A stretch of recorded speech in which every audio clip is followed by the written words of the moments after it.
Hello and welcome to our conversation on financial reporting. The focus of this session is to understand the buyback of shares, and while understanding the process of buyback, we will examine the buyback undertaken by TCS, Tata Consultancy Services. We know that buyback is a process of capital reduction. And TCS has been doing or buying its shares quite regularly of late. Before we get into the buyback, let us see the capital structure of TCS. So TCS capital, the face value of the shares has been 1, and after 2004, where it was 10, then they split the shares into 1:5 and 1:10, and the face value has become 1. We can see that in the last 4 years, the number of shares have been changing, small change, and this change is to a large extent because of the buyback of shares. So the capital has changed, the number of shares have changed because of the buyback of shares. And let us also see the shareholding pattern of TCS. Who holds majority shares in TCS? We can see that promoters are still holding quite a significant percentage. 72.1% of the total shareholding is with the promoters. And this has been consistent for last few years. You can see that in June 20, September 20, December. So the change is the percentage of shareholding is in the range of 72%. Financial institutions hold on average 15%. The public holding in this company is around 4.01 to 4.38%. But interesting is the market has been quite bullish about this scrip. We can see that the price has been rising. It is in the range of 3,789. The previous close was 3,774. So often a question comes to mind whether the price of the share can be managed by doing some financing decisions like the buyback of shares. So the focus of this session, therefore, we will understand what did TCS do with respect to the buyback of shares. But the way the TCS has defined buyback in their own annual report, buyback has been defined as a corporate action in which a company returns excess of cash to the shareholders, but buying back its own shares from the shareholder, usually extinguishing those shares thereafter. That means it is a process of capital reduction. And the company's equity capital and the number of shares outstanding in the market correspondingly reduce. That's the way they've defined, and that is also in line with the definition given in the Companies Act. There's another interesting ratio which most of the companies use is called shareholder payout ratio. What is that ratio? It's a proportion of earnings paid to the shareholders as a percentage of the company's earnings. That is, the net income attributable to the shareholders of the company. And this payout can be in the form of dividend and the share buyback. So most of the companies use this shareholders payout ratio because the shareholder payout is not just the dividend, but is also the buyback whenever it happens. However, we should also remember that this is not exactly the money that goes to the shareholder, because this will also include tax payable by the company on behalf of the shareholder. So we can understand the amount of money paid to the shareholders by using the shareholders payout ratio. And interestingly, TCS has been using buyback route to pay out to the shareholders. and this has been doing it regularly. In 2017,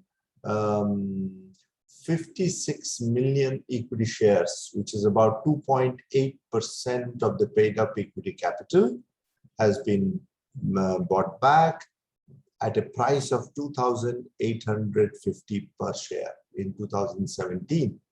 Once again, they repeated that buyback in 2018 at 76.1 million shares, which was about 1.99% of the paid up capital, and the price was 2,100 per share.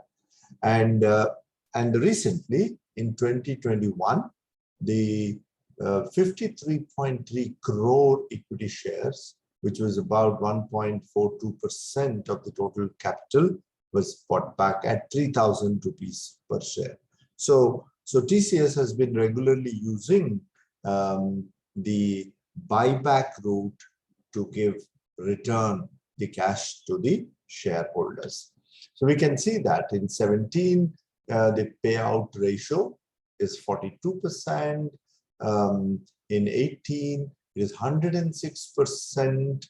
And 2019, 92.6% of the total cash available. And in 2021, it is 19,726 crore as buyback and 14,147 crore as the dividend. Okay, so it has been the amount of payback by the company to the shareholders has been increasing from 2017 to 2021. The latest buyback by TCS, the company has paid 33,873 crore in the form of dividend and buyback. And the focus of this session is to focus on the buyback and see the composition of buyback and the impact of the buyback on all the three financial statements. But here we can see that 95% of the free cash flow. The word free cash flow is not purely an accounting number. You can, the finance people, in finance literature, it has been used by making an adjustment to the profit after tax. It's an adjusted profit. In the way the TCS is used here is by deriving free cash flows from CFO, cash from operating activities, minus the capital expenditure. They defined it as it represents a cash a company generates through its operation, that is CFO, minus the capital expenditure. Capital expenditure is a change in the fixed assets or a property, plant, and equipment. So that is considered as a free cash flow for the purpose of this particular number. That is 95% of free cash flow have been distributed among the shareholders by the company. So the number of shares bought back in the latest buyback, the buyback to the tune of 16,000 crore. It's interesting that they have been paying 16,000 crore for all the 3 years. The numbers are changing, the price is changing, but the value is 16,000 crore in all the 3 years. And 16,000 crore at a price of 3,000 per share.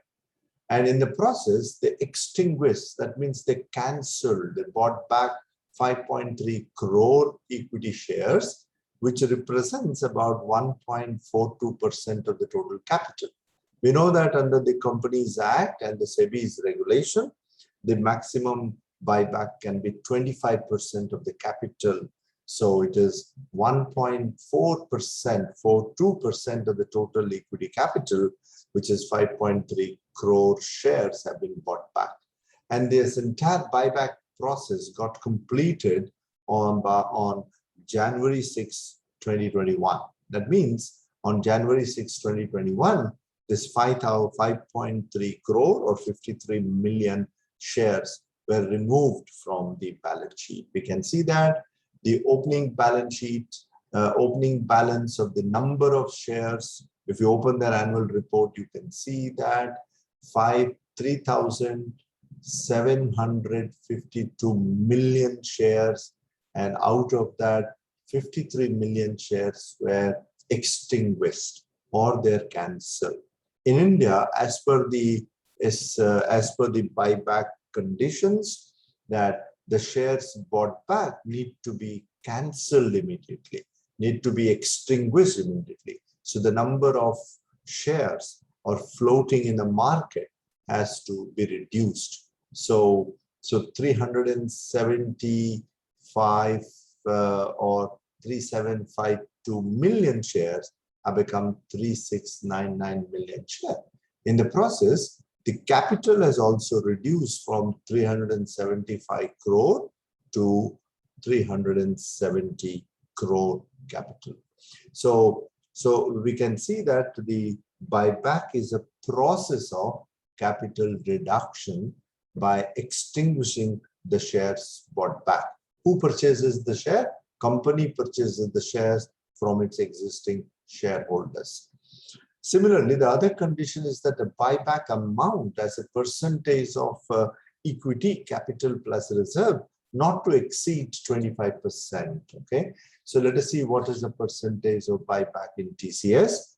The offer size, that is 16,000 crore amount paid, is 19.96% of the standalone company's equity capital and reserves.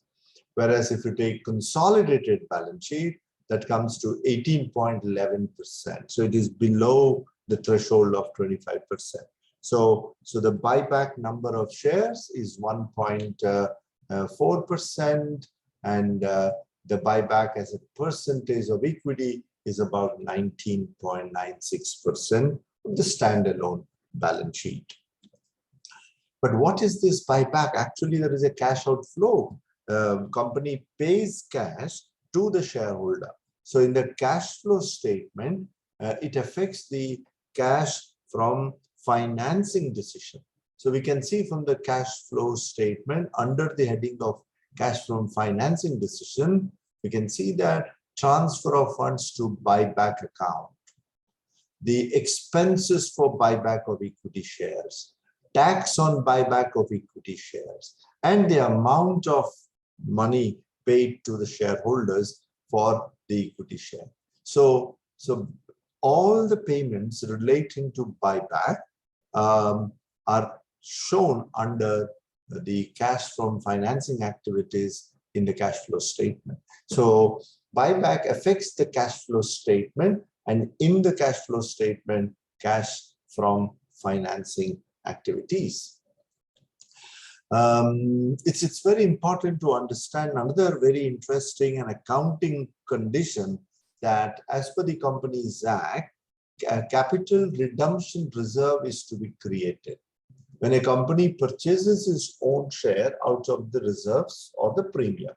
Okay, a sum equal to the nominal value of the shares so purchased, that is so bought back, need to be transferred to the capital redemption reserve. So capital redemption reserve is created on the balance sheet by transferring the reserves from the reserves to a special reserve account called capital redemption reserve. So when you open a balance sheet of a company and you see the reserves, and in the reserves, if there is a CRR, capital redemption reserve, you can confidently say that the company has gone for buyback in the current year or in the recent past.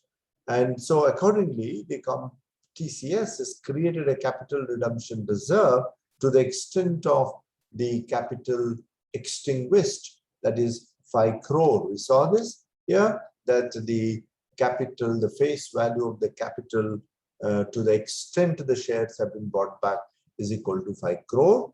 And to that extent, the capital redemption reserve is created.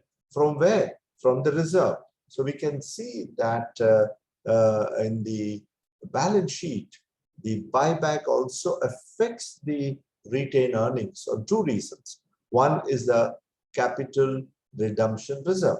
The other one is the excess of the money paid over the face value is also transferred, adjusted from the reserve. So the Companies Act says the excess of the buyback, which in this case 16,031 crore, which also includes the transaction cost, over the par value of the shares is offset by transferring from the retained profit.